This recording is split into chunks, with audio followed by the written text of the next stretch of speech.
Praise the Lord. हम प्रभु का धन्यवाद करते हैं आज की सुंदर समय के लिए। आप सबों को जय मसीह की।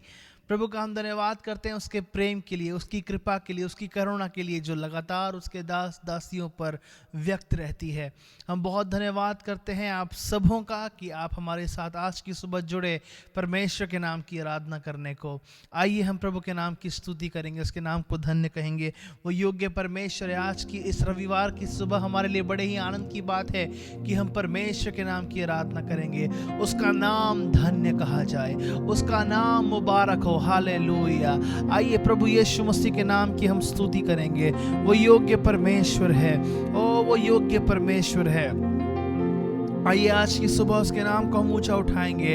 अपनी सारी चिंताओं को भूलकर, अपनी हर प्रकार की समस्याओं को भूलकर हम प्रभु यीशु मसीह के नाम को ऊंचा उठाएंगे। और जो मेरे लिए आया, जो इस मानव जाति के लिए आया, जो हमको छुड़ाने के लिए एक उद्देश्य के साथ आया, और जिसका जीवन पवित्र था, लेकिन पवित्र जीवन होने के बावजूद वो हमारे लिए पाप बन गया। हम उसके नाम की स्तुति करेंगे, हम उसके नाम की आराधना करेंगे। हम सबके पापों को हरने वाले परमेश्वर यहोवा, आज की सुबह हम तुझे पुकारते हैं। आज की सुबह हम तेरे नाम की आराधना करते हैं। हमें तूने जूफा से साफ किया है। हम तेरे नाम की प्रशंसा करते हैं। जैसे आज की सुबह हम तेरी आराधना करते हैं तो हमारे बीच में मौजूद हो। तेरी आत्मा हमारे पिता परमेश्वर बीच में एक अद्भुत चमत्कार करे। और आज पिता परमेश्वर अद्भुत कार्य हर एक श्रोतागण के जीवन में होने पाए, हर एक दर्शक के जीवन में होने पाए। अपने समान हमको बना, अपनी इच्छा के मुताबिक हमको ढाल, और तेरा नाम हमारे जीवन में महिमान्वित किया जाए। हम तेरी स्तुति करते हैं, तेरे नाम को धन्यवाद देते हैं। प्रभु यीशु मसीह के मीठे मधुर नाम से मांगते हैं, दया से सुना कबूल कर पिता। आमीन आमीन आमीन। प्रियो मिलकर प्रभु के नाम की आराधना करेंगे। कुछ बड़े दिन के गीत को गाएंगे। हालेलुया। बड़े दिन के गीत प्रभु ने हमारे जीवन में यह अवसर दिया ताकि इस बड़े दिन के समय को या इस बड़े दिन के काल को हम मना पाए। हालेलुया। हम प्रभु के नाम की प्रशंसा करते हैं। गुनहगारों को देने सहारा, आया चरनी में तारणहारा। हालेलुया। प्रभु के नाम को हम ऊंचा उठाएंगे। वो योग्य परमेश्वर है। ओ गुनहगारों को देने सहारा, आया चरनी में तारणहारा। गुनहगारों को देने सहारा, आया चरनी में तारणहारा। मैदानों में दूतों ने गाया, पैगाम खुशी का सुनाया। मैदानों में दूतों ने गाया, पैगाम खुशी का सुनाया। पैदा हुआ है यीशु हमारा, मरियम की आंखों का तारा। पैदा हुआ है यीशु हमारा, मरियम की आंखों का तारा। गुनहगारों को देने सहारा, आया चरनी में तारणहारा।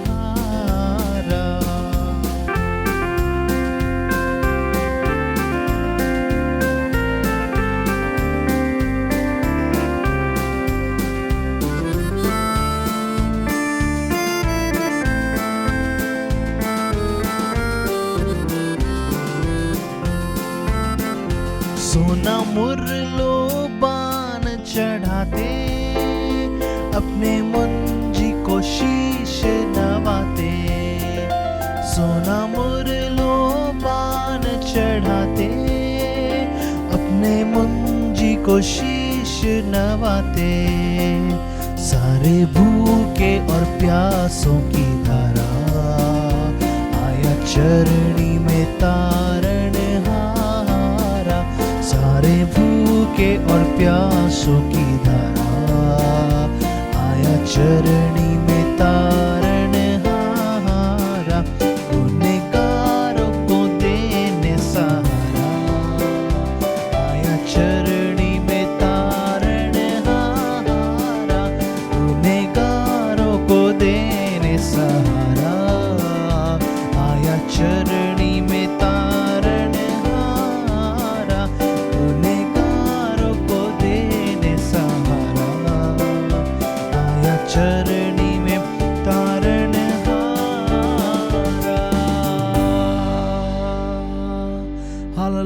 हालेलुया।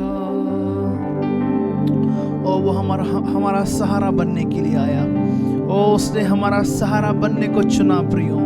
हमारी ओर कोई देखने वाला नहीं था, हमारी ओर कोई, हम कह सकते हैं हमारा कोई ख्याल रखने वाला नहीं था, लेकिन परमेश्वर था जो हम पर तरस के साथ हम पर अपनी आंख गड़ाकर हमें देख रहा था। प्रियो उसकी नज़र लगातार हम पर थी ताकि हम नष्ट ना हो जाए। उसने हमसे प्रेम किया, हालेलुया। उसने हमसे प्रेम किया, उसका असीम प्रेम, उसका बेहद कीमती प्रेम, बेशकीमती प्रेम जो हमें नरक जाने से बचाता है, हमें अनंत काल का जीवन प्रदान करता है। अपने पुत्र प्रभु यीशु के द्वारा उसने अपने प्रेम को हमारे जीवन पर व्यक्त किया। हम उसके नाम की स्तुति करते हैं, हम उसके नाम की आराधना करते हैं।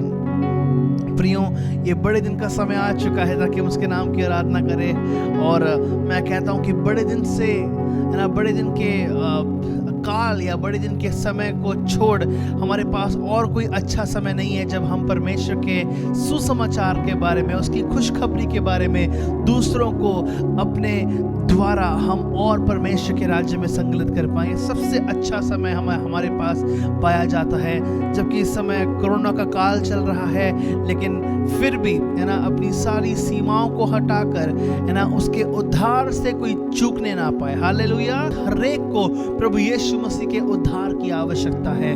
प्रभु का वचन कहता है कि उनमें से एक भी नाश क्यों हो, उनमें से कोई भी नाश ना हो, लेकिन वे सब अनंत काल के जीवन को प्राप्त करें। आइए प्रभु के नाम की स्तुति करेंगे, उसके नाम को धन्य कहेंगे। सुन लो मेरे भाइयों, मसीहा मेरा दुनिया में आया, दुनिया में आया। हालेलुया। हम प्रभु के नाम की आराधना करेंगे इस गीत को गा के। बड़ा पुराना ये बड़े दिन का गीत है और इस गीत को गाकर हम प्रभु के नाम की प्रशंसा करेंगे। योग्य परमेश्वर वो है। हालेलुया।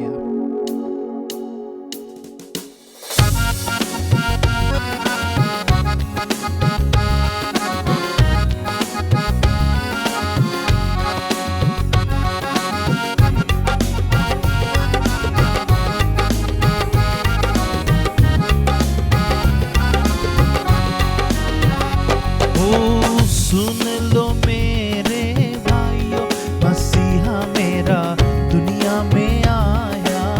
सुन लो मेरी बहनों, मसीहा मेरा दुनिया में आया। सुन लो मेरे भाइयों, मसीहा मेरा दुनिया में आया। सुन लो मेरी बहनों, मसीहा मेरा दुनिया में आया। दुनिया में आया, मुक्ति को लाया। दुनिया में आया, मुक्ति को लाया। पापिन को आन बचाया, बचाने यीशु दुनिया में आया। पापिन को आन बचाया, बचाने यीशु दुनिया में आया। सुन लो मेरे भाइयों, मसीहा मेरा दुनिया में आया। सुन लो मेरी बहनों, मसीहा मेरा दुनिया में आया।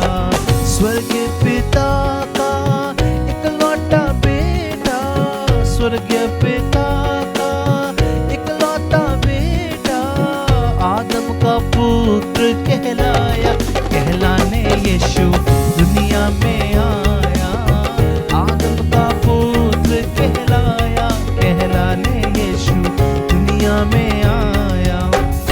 सुन लो मेरे भाइयों, मसीहा मेरा दुनिया में आया। सुन लो मेरी बहनों, मसीहा मेरा दुनिया में आया। घोड़ियां पाहिज चंगे किए हैं,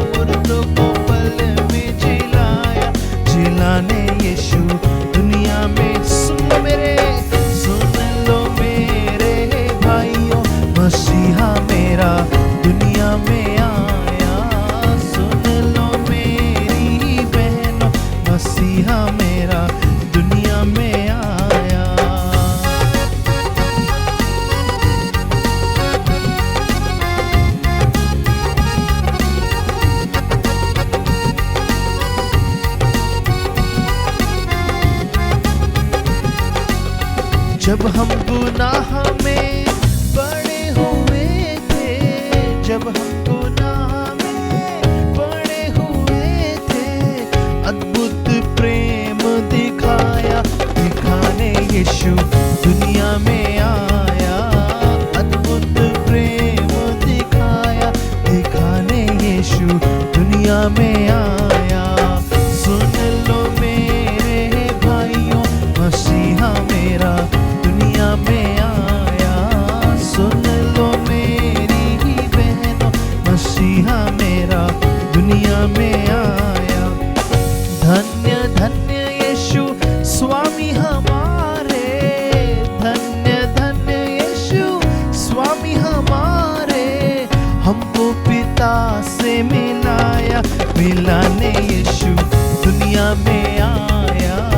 हमको पिता से मिलाया, मिलाने यीशु दुनिया में आया। सुन लो मेरे भाइयों, मसीहा मेरा दुनिया में आया।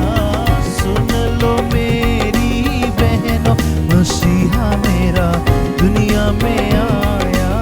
सुन लो मेरे भाइयों, मसीहा मेरा दुनिया में आया। सुन लो मेरी बहनों, मसीहा मेरा दुनिया में आया। हालेलुया। तेरा धन्यवाद धन्यवाद धन्यवाद यीशु। ओ तू धन्य धन्य स्वामी हमारा है यीशु। ओ हमको पिता से तूने मिलाया यीशु, हम तेरी स्तुति करते हैं। ओ पिता तक पहुंचने की एक ही हमारे पास पहुंच दी गई है, पिता तक जाने की एक ही पहुंच जो हमारे पास दी गई है, वो यीशु मसीह है। हालेलुया। ओ तेरे बिना कोई पिता को देख नहीं सकता। स्वर्ग के परमेश्वरी हुआ के पुत्र, हम तेरे नाम की आराधना करते हैं, हम तेरे नाम की स्तुति करते हैं यीशु राजा। हमारे सारे पापों को हरने वाले परमेश्वर हुआ, ओ अपनी दया से हम पर रहम करने वाले परमेश्वर, ओ अपने प्रेम से पिता परमेश्वर हमारे प्याले को उमड़ाने वाले परमेश्वर, हम तेरी स्तुति करते हैं। ओ हम तेरी आराधना करते हैं, तेरे नाम को ऊंचा उठाते हैं। तू योग्य परमेश्वर है। हालेलुया। योग्य केवल तू, योग्य केवल तू, योग्य केवल तू ही प्रभु, मेरे प्रभु यीशु। पवित्र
प्रभु हम तेरे नाम की आदर और महिमा करते हैं, हम तेरी स्तुति करते हैं क्योंकि तूने हमें बचाया है, शैतान के जंजाल से तूने हमें बचाया है। हम तेरे नाम की आराधना प्रशंसा बड़ाई करते हैं। इस सभा के भाग का नियंत्रण, हर भाग का नियंत्रण हम तेरे जलाली हाथों में समर्पित करते हैं। तू जलाल पाए, तू महिमा पाए, तू ऊंचा किया जाए, तू हमारे जीवन में प्रथम स्थान ग्रहण कर, क्योंकि सिर्फ तू योग्य है, तू महिमा के योग्य परमेश्वर है। आज तू पिता परमेश्वर हमारे जीवन में राज्य करने वाला राजा है। ओ तू कोई बालक नहीं है, लेकिन तू आज राजाओं का राजा, प्रभुओं का प्रभु है। अपने स्थान को, ओ अपने सिंहासन को तू हमारे जीवन में ग्रहण कर राजा। तेरा नाम ऊंचा हो, यीशु के नाम से मांगते हैं, आमीन आमीन। धन्यवाद धन्यवाद धन्यवाद पिता परमेश्वर, कुल जहान को बनाने वाले खालिक को मालिक, तेरा धन्यवाद करते इस समय के लिए कि तूने ये समय दिया कि तेरी हजूरी में आ सके। धन्यवाद करते हैं पिता परमेश्वर, तू हमें हर समय अपने हाथों में बचा कर रखता, संभाल के रखता है, हर दुख तकलीफ परेशानियों से बचाता है। इस बीमारी से जो पूरी दुनिया में फैली तूने बचा के रखा, हम सबको धन्यवाद करती हूँ और प्रार्थना करती हूँ पिता परमेश्वर हमारे चर्च के लिए नई बिल्डिंग दी DCLC के लिए, ताकि पिता परमेश्वर हम सब ये नए साल में पिता परमेश्वर अगले साल 2021 में पिता परमेश्वर हम सब इकट्ठे होके उस चर्च में आराधना करने वाले बन सके पिता परमेश्वर। इस कोविड के ख़त्म होते ही पिता परमेश्वर हम लोग सब इकट्ठे होके पिता परमेश्वर तेरी उस चर्च में आराधना करने वाले बन सकें। और प्रार्थना करती हूँ पिता परमेश्वर इस मौके पे पिता परमेश्वर तू नई आत्माओं को इस सीज़न में पिता परमेश्वर दुनिया के कोने कोने तक ये पैगाम पहुंचा और नई आत्माओं को पिता परमेश्वर अपने प्यार भरा पैगाम नई आत्माओं तक पहुंचा और लोगों को बचा, हमारी चर्च में ला पिता परमेश्वर, ताकि लोग बचाए जाए पिता परमेश्वर। इस आखिरी समय में शैतान लोगों को बुरी तरह से अपने उसमें मुसीबतों में डाल रहा है, परेशानियों में डाल रहा है पिता परमेश्वर, तो उन सबको बचा, अपना पैगाम वहाँ तक भेज, अपने बंदों को वहाँ भेज, अपना पैगाम वहाँ भेज, ताकि दुनिया के कोने तो कोने तक पैगाम जाए पिता परमेश्वर तेरा प्यार भरा और लोग बचाए जाएं और तेरे चर्च में आने वाले बन सके पिता परमेश्वर। ज़्यादा से ज़्यादा लोगों को बचा पिता परमेश्वर इस आखिरी समय में।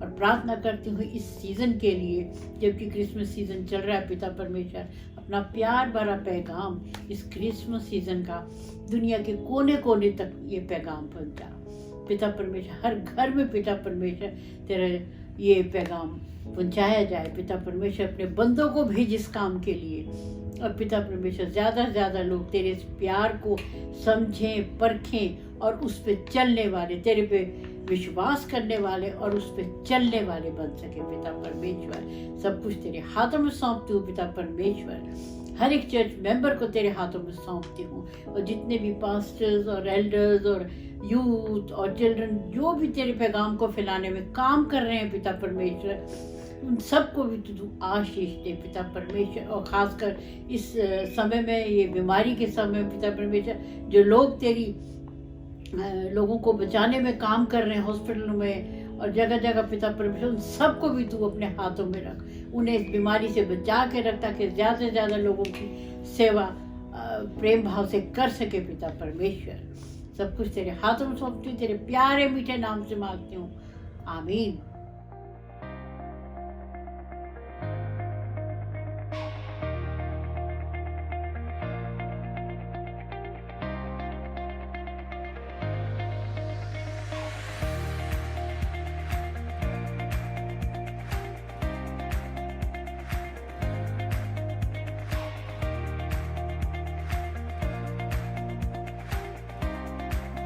हमारे जो साप्ताहिक ज़ूम सभाएं होती हैं वह जनवरी तक रद्द कर दी गई हैं। इस साल का जो आखिरी रविवार है उस रविवार को हम थैंक्सगिविंग संडे के रूप में मनाएंगे। यह एक अनौपचारिक सभा होगी जिसमें गवाही के लिए हमारे पास समय होगा। अगर आप गवाही देना चाहते हैं तो कृपया पास्टर क्लिफर्ड से मंगलवार 22 तारीख से पहले संपर्क करें। जैसे हम सब जानते हैं कि हम हर साल आखिरी महीने ग्रोसरी के भेंट को देते हैं। इस बार ग्रोसरी के भेंट की जगह पर थैंक्सगिविंग के भेंट को लिया जाएगा, जो LCA और सुरक्षा की सेवकाई के लिए उपयोग किया जाएगा।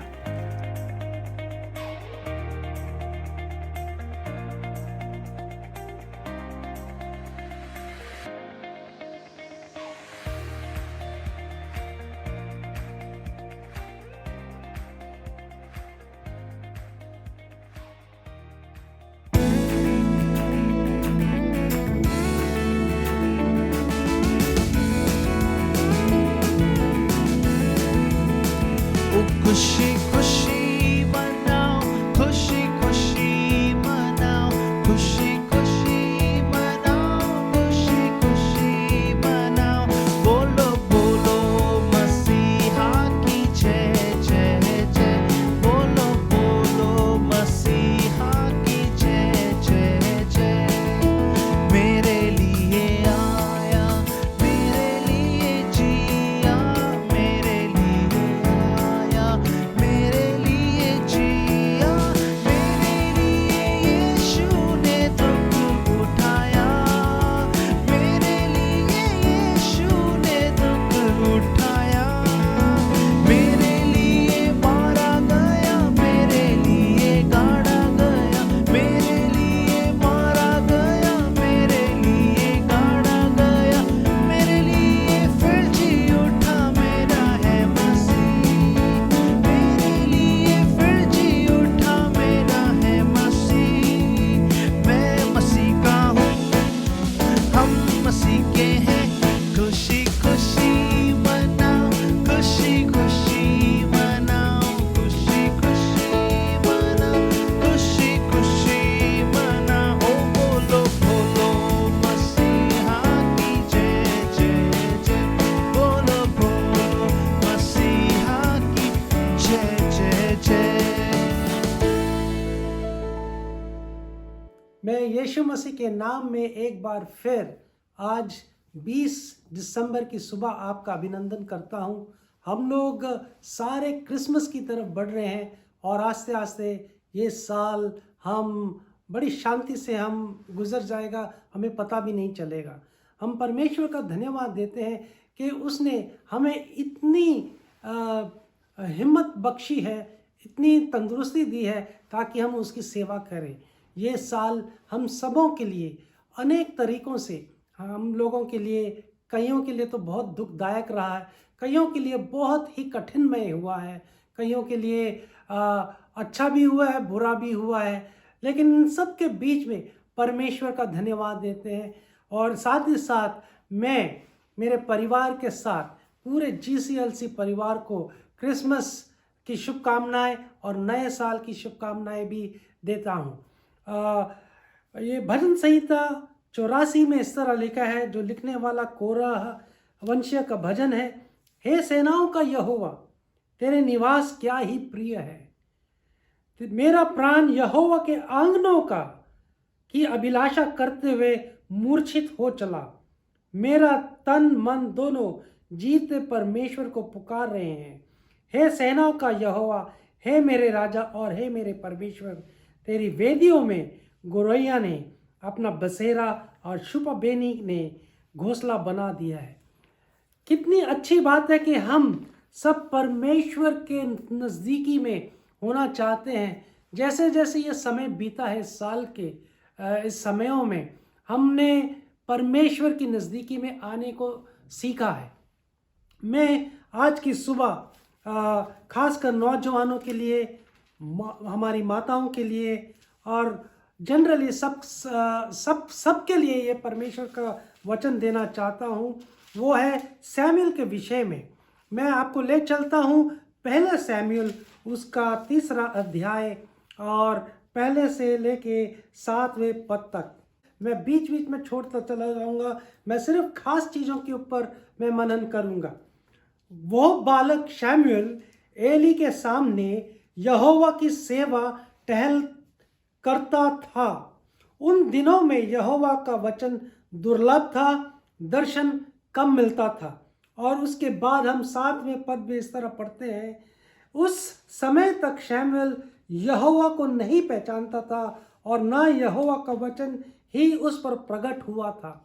ये सैमुएल की जो पहली पुस्तक है, पहले अध्याय से लेके 4 अध्याय तक हम सैमुएल जो एक छोटा बालक था, जो उसकी माता हन्ना ने प्रार्थना से पाया था, और उसका नाम सैमुएल इसलिए रखा गया था कि परमेश्वर से पाया हुआ, परमेश्वर से पाया हुआ। और वो पाना आसान नहीं था।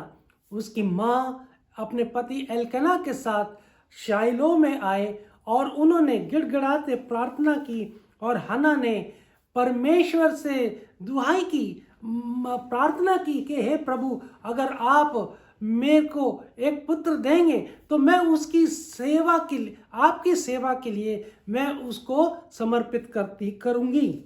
और यहाँ पे जब हम आगे पढ़ते समय हम देखते हैं कि शमूएल जब दूसरे अध्याय के अंतिम पदों में हम इस तरह पढ़ते हैं कि उसके 24वें पद में, और जब उसने उसका दूध छुड़ाया था तब वह उसको संग ले गई और 3 बछड़े और एपा भर आटा और कुप्पी पे दाख मधु भी ले गई और उस लड़के को शीलो में यहोवा के भवन में पहुंचा दिया। उस समय वो लड़का ही था। परमेश्वर के भवन में अपने लड़के को समर्पित करना एक दूसरी बात है, लेकिन अपने परमेश्वर के भवन जो परमेश्वर का, उसको समर्पित करने में 2 अलग चीज़ें हैं।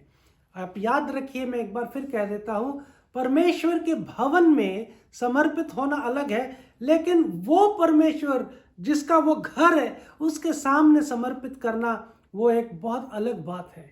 ये हमारे शमूएल की माँ, जब शमूएल लगभग 3 या 5 साल का जब वो था, तब वो शीलो में चली गई और उसने परमेश्वर के भवन में जो वहाँ का महायाजक था एली, उसके हाथों में अपने बेटे को दिया और कहा कि ये मेरा बेटा है जिसके लिए मैंने प्रार्थना की थी कि प्रभु मेरे को प्रभु अपना उसको बेटा देगा तो वो उसको समर्पित करेगी। और ये है वो बेटा जो परमेश्वर के लिए पूरे जिंदगी तक उसकी सेवा करेगा। अब हम दूसरे अध्याय में हम उसके 5वें पद में इस तरह लिखा है कि समर्पित करने के बाद हैना एक बहुत ही अच्छा गीत गाती है परमेश्वर की स्तुति के लिए। और वहाँ पर 5वें पद में इस तरह लिखा है कि जो पेट भरते थे उन्हें रोटी के लिए मजदूरी करनी पड़ी, जो भूखे थे वह फिर ऐसे ना रहे, परन जो बांझ थे उसके 7 बच्चे हुए। उसके बाद शमूएल उन 7 बच्चों में एक बच्चा था, और जो अगर 7 जब वो 5 साल का था, परमेश्वर की हैकल में जब उसको लाया गया उस समय वो 5 वर्ष का था, एक लड़का ही था, एक छोटा बच्चा ही था। बाइबल में अभी हमने पढ़ा है।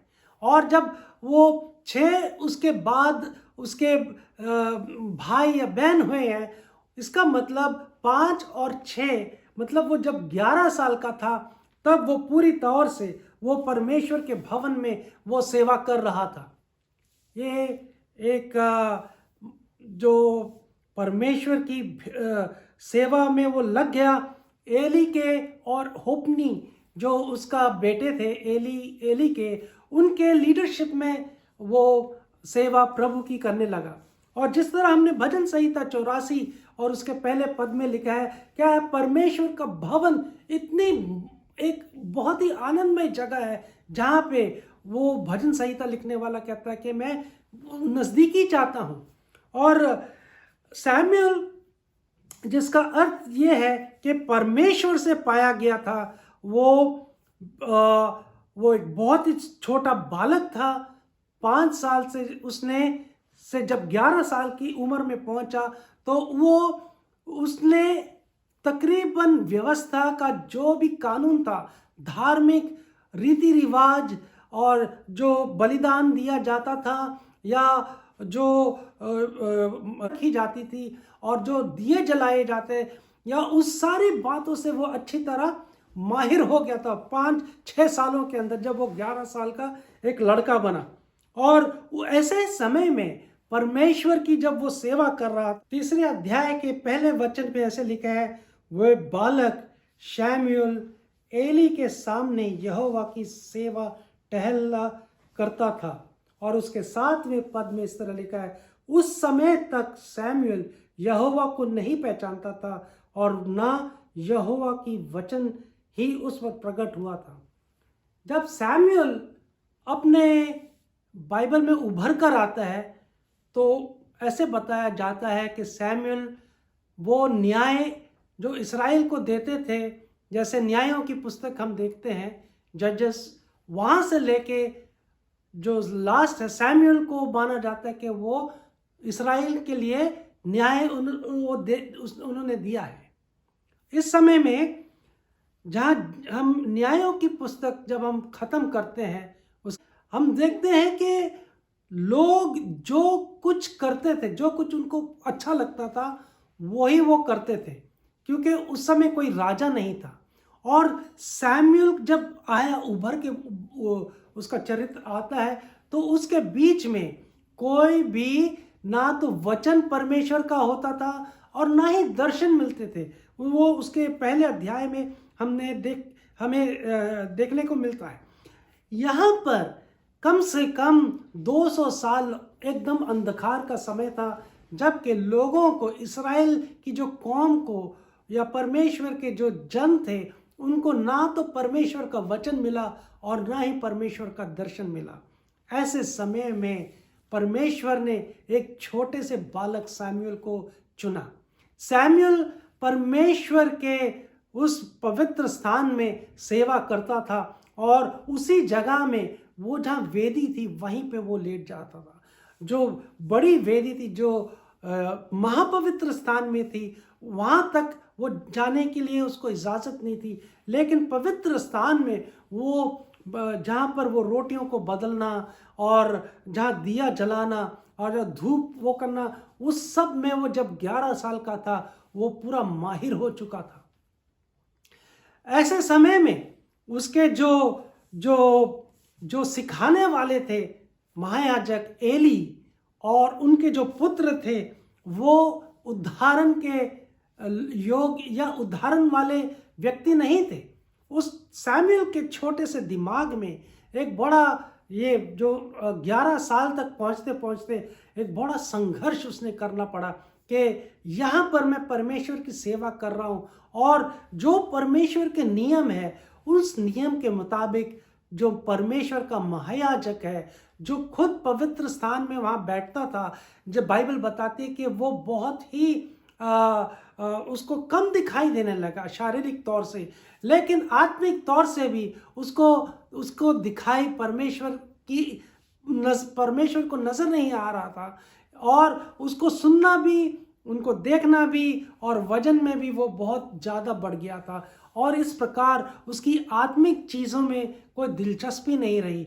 दूसरी तरफ उनके बच्चों के बारे में दूसरे अध्याय में हम पढ़ते हैं, दूसरे अध्याय और 12वें पद में हम इस तरह पढ़ते, एली के पुत्र तो लुच्चे थे, उन्होंने यहोवा को ना पहचाना। याजकों की रीति के मुताबिक जो बलिदान वहाँ पर किए जाते थे, वो जबरन वो बलि के जो मांस होता था वो ले लेते। और यही नहीं, एली तो इतना बूढ़ा हो गया था और उसने सुना कि उसके पुत्र सारे इस्राएल में ऐसा व्यवहार करते हैं, वरन मिलाप वाले तंबू के द्वार पर सेवा करने वाली स्त्रियों के साथ कुकर्म भी करते थे। एक ऐसे माहौल में जबकि एली और उसके जो 2 पुत्र थे, होप्नी और फिनेहास, वो लोग परमेश्वर की याजक थे, और याजक होने के बाद वो ऐसे कुकर्म कर रहे थे। और ऐसे वातावरण में सैमुअल आगे बढ़ा है। उसने, चाहे वो हर एक रीति को जानता था परमेश्वर की, या अपने धार्मिक जो जिम्मेवारियां थी वो सब करता था, और यहाँ ही नहीं, परमेश्वर के संदूक के पास वो लेटा करता था। कितना भाग्यशाली वो व्यक्ति था जिसने परमेश्वर के संदूक के सामने अपना रहना, अपना जीवन, अपने परमेश्वर की उपस्थिति की नज़दीकी में उसने अपने आप को रखा। लेकिन बाइबल बताती है उसके 7वें पद में 3रे अध्याय के, कि वो उस समय तक शमूएल यहोवा को नहीं पहचानता था और ना यहोवा का वचन ही उस पर प्रकट हुआ है। ये बहुत ज़रूरी है। हम कितने भी धार्मिक चीज़ें करते हैं, जैसे अभी क्रिसमस आता है और नया साल आता है, तो हम कितने पैसे हम खर्च करते हैं, बड़े हर्ष उल्लास के साथ हम बहुत पार्टी मनाते हैं, लोगों को हम बुलाते हैं भोजन और बड़े भोजों में। और यही नहीं, हम चर्च में जाते हैं, हम आधी रात को जब इतनी ओस पड़ती है, बर्फ़ पड़ती, तब भी जाते हैं। और हम बहुत ही अलग अलग पूरे साल में हम चर्च की अलग अलग मीटिंग्स में अटेंड करते हैं, हम अपना दशमांश देते हैं, हम बिल्कुल निरंतर हम लोग इतना सेवा करते हैं। और तब भी हमारे जीवन में परमेश्वर की नज़दीकी को हम पहचान नहीं पाते। क्यों? क्योंकि जब तक परमेश्वर ने, यहोवा ने सैमुएल को अपना वचन से उसको उस पर प्रकट नहीं हुआ, तब तक वो बिल्कुल वैसे के वैसे ही था। और जैसे हम ईसाई बोलते हैं, कई लोग बोलते हैं कि हम तो ईसाई हैं, मतलब ऐसे ही हैं। हमारे बाप दादा गोरों के, अंग्रेज़ों के ज़माने के क्या हैं, ईसाई हैं। हमें तो सब कुछ मालूम है, हमें तो सब कुछ मालूम है कि क्रिसमस, गुड फ्राइडे और ये सब क्या होता है। और हम साल में सिर्फ 3 दिन जाते हैं और पूरे 3 दिनों में हम पूरे साल की आशीष और बरकत हम जोड़ के अपने थैले में ले आते हैं। हम कभी बाइबल को उठाते, जो बाइबल इतनी धूल जमी होती है, हमने कभी बाइबल को पढ़ा नहीं। परमेश्वर यीशु मसीह के बारे में हम प्रोग्राम पे प्रोग्राम और किताबों पे किताबें हम पढ़ते रहते, देखते रहते हैं, लेकिन हमें तब भी परमेश्वर की नज़दीकी हमें वहाँ ले जाएगी नहीं जब तक हम बाइबल में अगर हम पढ़ेंगे नहीं, तो परमेश्वर की पहचान और उसकी नज़दीकी, उसकी उपस्थिति में हम नहीं आ पाएंगे। उदाहरण के तौर पे हम प्रार्थना ले लेते हैं।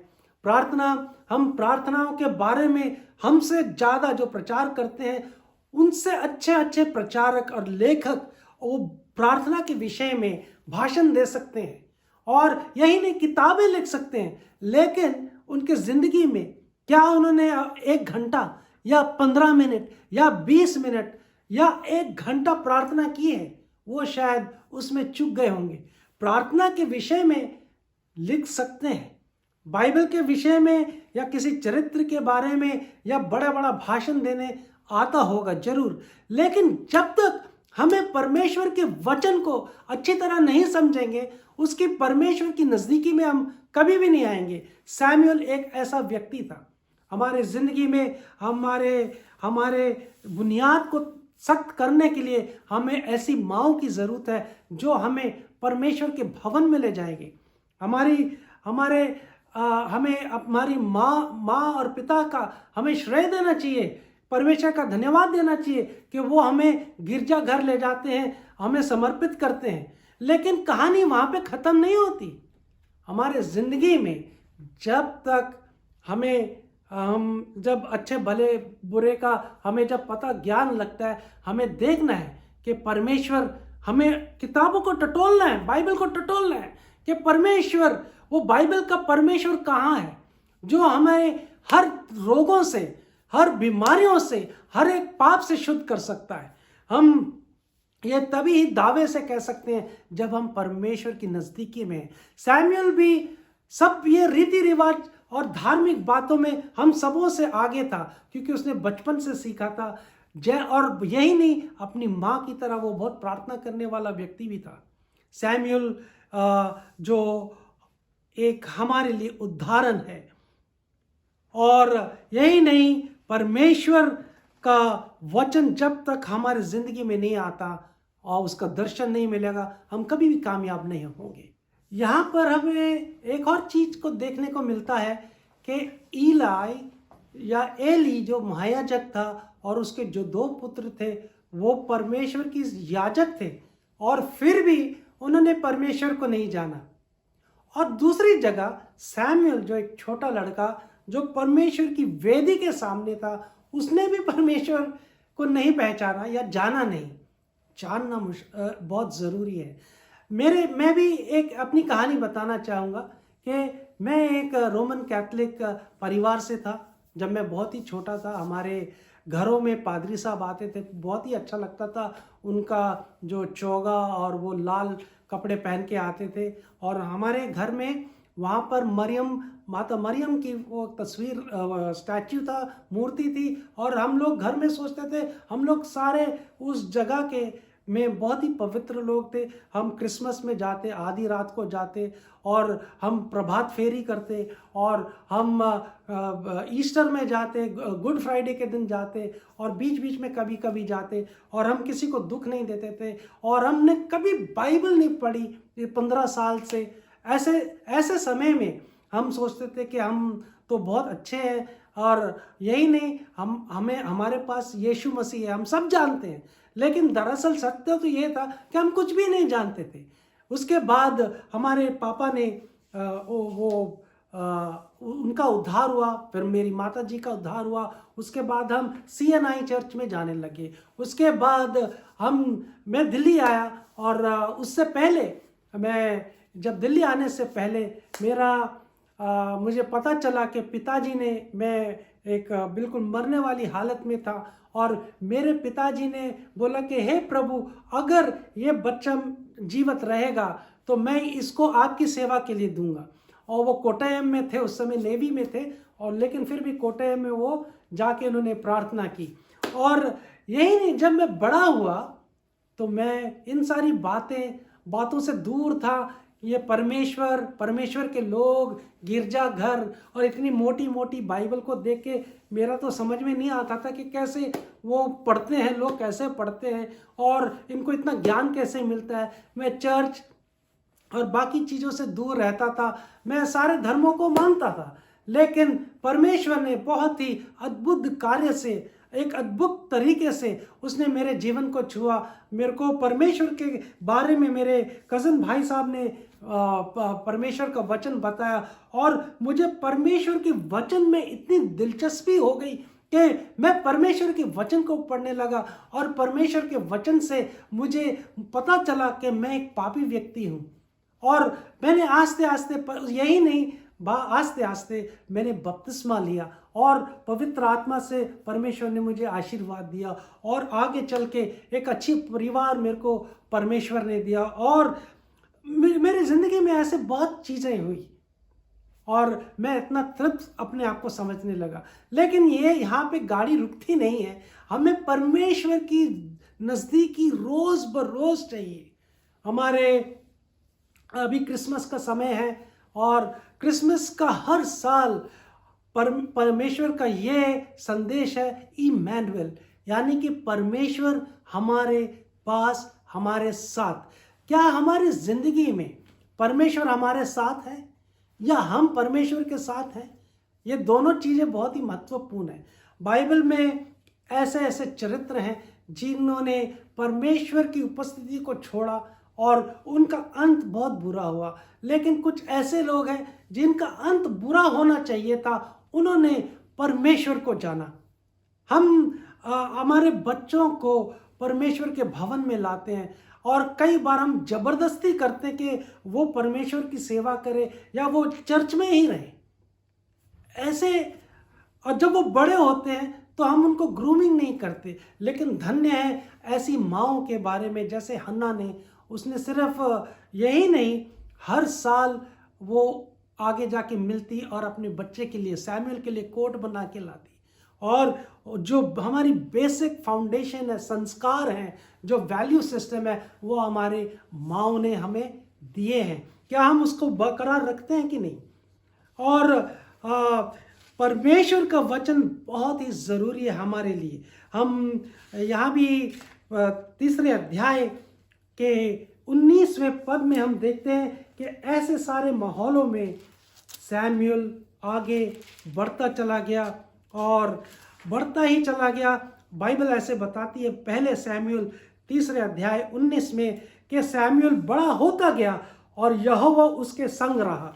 यहोवा उसके संग, इमैनुअल। ये भी एक क्रिसमस का एक संदेश है कि जैसे हम बड़े होते हैं तो परमेश्वर, हम हर साल क्रिसमस मनाते हैं, लेकिन क्या हमने हर साल परमेश्वर की नज़दीकी में आने की कोशिश की है? हम अगर पिछले साल अगर हमारे 10 नंबर थे, तो क्या हमने 12वां नंबर या उससे अच्छे परसेंटेज या हमारी परफॉर्मेंस उसके साथ चलने में अच्छी रही है कि नहीं रही है, ये एक बहुत ही महत्वपूर्ण बात है। या हम वही क्लास में, माफ करना, वही क्लास में, वही कक्षा में हम फेल हो गए। हमारे बच्चों के लिए, हमारे हर एक जनों के लिए टेस्ट हुआ करते हैं अगली क्लास में जाने के लिए। क्या हम अगली क्लास, अगले वर्ष में हम पास हो गए हैं या हम फेल हो गए, या हमने हमारे जो फेलियर है, जो हार है, उससे सबक सीखा है? ये बहुत ज़रूरी है, बहुत ज़रूरी है कि सैमुअल बड़ा होता गया ऐसे वातावरण में भी, और परमेश्वर यहोवा उसके संग रहा और उसकी कोई भी बात निष्फल होने नहीं दी। यहाँ तक कि इंग्लिश में ऐसे लिखा है the Lord was with Samuel as he grew up and he let none of his words fall to the ground. कितनी बड़ी इज्जत प्रभु देता है। याद रखिए 3 अध्याय में ही परमेश्वर का वचन में 10वें पद में लिखा है कि यहोवा खुद वहां पे खड़ा हो गया सैमुअल के पास और सैमुअल को बुलाया, और सैमुअल ने परमेश्वर की आवाज को पहचाना नहीं। लेकिन जब एली ने बोला कि जब नेक्स्ट टाइम आपको परमेश्वर पुकारे तो कहना कि आपका दास सुनता है। क्या आज भी हम ऐसे ही बोलेंगे कि प्रभु, कई बार हमने परमेश्वर की आवाज को सुना नहीं, ढंग से सुना नहीं, और परमेश्वर हमारे पास आ जाता है। क्या ही धन्य बात नहीं होगी कि एक देश का राष्ट्रपति या प्रधानमंत्री, उसको आपके पास आने के लिए किसी से इजाजत नहीं लेनी पड़ती, वो खुद आपके घर में आएगा, तो आपको कैसे लगेगा? आप कितने सौभाग्यशाली होंगे। और सैमुअल एक ऐसा व्यक्ति था, और यही नहीं, यहाँ पे लिखा है कि उसकी कोई भी बात जो वो मुंह से निकालता था वो कभी नीचे नहीं गिरी। यानी कि वह ऐसा व्यक्ति था जो अल्प शब्द नहीं इस्तेमाल करता था। हमारी ज़िंदगी में हम कितनी बार ऐसे आलतू फालतू के शब्द, वाक्यों का प्रयोग करते हैं जो नेगेटिव होते हैं, नकारात्मक होते हैं, और हमारी ज़िंदगी में वो ढल जाते हैं। कई चीज़ों को हम बांध के रखते हैं जिसको हमें बांधना नहीं चाहिए। सैमुअल ऐसा एक व्यक्ति था जिसने जो भी कहा वो पूरा हुआ। और यही नहीं, वो दान के से बर्शेबा तक के रहने वाले सारे इस्राएलियों ने जान लिया कि सैमुअल यहोवा का नबी होने के लिए नियुक्त किया गया है। इंग्लिश में ऐसे लिखते हैं कि Israel recognise that Samuel was approved and attested. हम अटेस्टेशन कब करते हैं? एक रियल, जो एक सही कॉपी होती है, डॉक्यूमेंट होता है, तो हम उसको फोटो कॉपी करते हैं और क्या करते हैं, उसके बाद अटेस्टेशन करते हैं, सेल्फ अटेस्टेशन, कि ये जो डॉक्यूमेंट है ये बिल्कुल मेरा है। आप याद रखिए, परमेश्वर ने सैमुअल को एक ऐसे व्यक्ति बनाया कि जो भी वो करता था और उसको अप्रूव किया, कि वो टेस्ट किया है, लोगों ने पहचाना। हम कई बार परमेश्वर के अप्रूवल के बगैर ही अपने आप को क्या है, बड़े मशहूर बना देते हैं। हम परमेश्वर की महिमा को हम छीन लेते हैं। जो महिमा परमेश्वर को देनी चाहिए वो हम ले लेते हैं, और हम अजीब अजीब वो गरीबों से हम अपना एडवर्टीजमेंट करते हैं, चाहे वो फेसबुक से हो या कैसे भी हो। परमेश्वर यीशु मसीह का वो पैटर्न नहीं है। यीशु मसीह ने कभी अपनी डंडोरा नहीं पीटा कि मैं एक अच्छा नबी हूँ, या मैं एक ये हूँ या वो हूँ। वो जो भी कार्य करता था वो अपने लोगों को बोलता, ये आगे मत किसी को बोलना। परमेश्वर का धन्यवाद हो। यही सैमुअल जब आगे हम देखते हैं कि वो यहोवा ने शीलो में फिर दर्शन दिया, क्योंकि यहोवा ने अपने आप को शीलो में सैमुअल पर अपने वचन के द्वारा प्रकट किया। परमेश्वर का वचन हमारे जीवन में कितना महत्वपूर्ण है, ये एक बहुत बड़ा क्वेश्चन है। ये बहुत बड़ा एक वो है कि हमारे ज़िंदगी में परमेश्वर का वचन बहुत महत्वपूर्ण होना चाहिए। और यहाँ पर इंग्लिश में इस तरह लिखा है कि God the Lord continued to appear. कितनी अच्छी बात है, कंटिन्यू टू अपीयर। परमेश्वर, हमारी यही दुआ है कि हर दुआ में या हर जगह में जहाँ हम परमेश्वर का वचन बांटते हैं, जहाँ भी हम जाते हैं उसकी उपस्थिति हमारे साथ हो, और जहाँ भी हम जाते हैं परमेश्वर हमारे साथ हो। यही नहीं, सैमुअल एक वही व्यक्ति है, सैमुअल वही व्यक्ति है पूरे बाइबल में जिसने पहला इस्राएलियों के राजा को और दूसरा राजा मतलब सौल और दाऊद राजा को अभिषेक किया इस्राएल कौम का राजा होने के लिए। सैमुअल की ज़िंदगी से हमें बहुत कुछ सीखने को मिलता है। हम किस प्रकार का निर्णय लेते हैं जब हम बड़े होते हैं। हमारे माँ बाप हमें गिरजा घर में लाकर हमें परमेश्वर के समर्पित करते हैं और पादरी साहब प्रार्थना करते हैं, लेकिन जब हम बड़े होते हैं हमारे निर्णय कैसे होते हैं? क्या हमारा दिल परमेश्वर की उपस्थिति को, परमेश्वर के काम के लिए, वो जिस तरह हमने भजन संहिता 84 के पहले अध्याय में कि उसमें इस तरह लिखा है कि मेरे प्राण यहोवा के आंगनों की अभिलाषा करते हुए मूर्छित हो जाते हैं, मेरा तन मन दोनों जीवते परमेश्वर को पुकार रहे हैं। आज की सुबह मैं एक मौका दूंगा हम सबों के लिए कि हम कितना परमेश्वर की उपस्थिति को हम नज़दीकी में आना चाहते हैं। अगर नहीं, हम अपने आप को कोशिश करें, परमेश्वर के नज़दीकी में आते रहें और परमेश्वर से उसकी अभिलाषा, परमेश्वर की अभिलाषा करें, परमेश्वर के सन्निधि में हम लगातार बने रहें। मैं इसके साथ ही मैं आपको एक बार फिर इस नए साल का और क्रिसमस की शुभकामनाएं देता हूं, और मेरी यही दुआ है कि आप सैमुअल की तरह परमेश्वर की नज़दीकी की तरफ बढ़ते चले जाएं। प्रभु आपको आशीष दे, आमीन। और हम फिर एक बार फिर अगले हफ्ते इसी समय में आपसे रूबरू बात करेंगे। आमीन।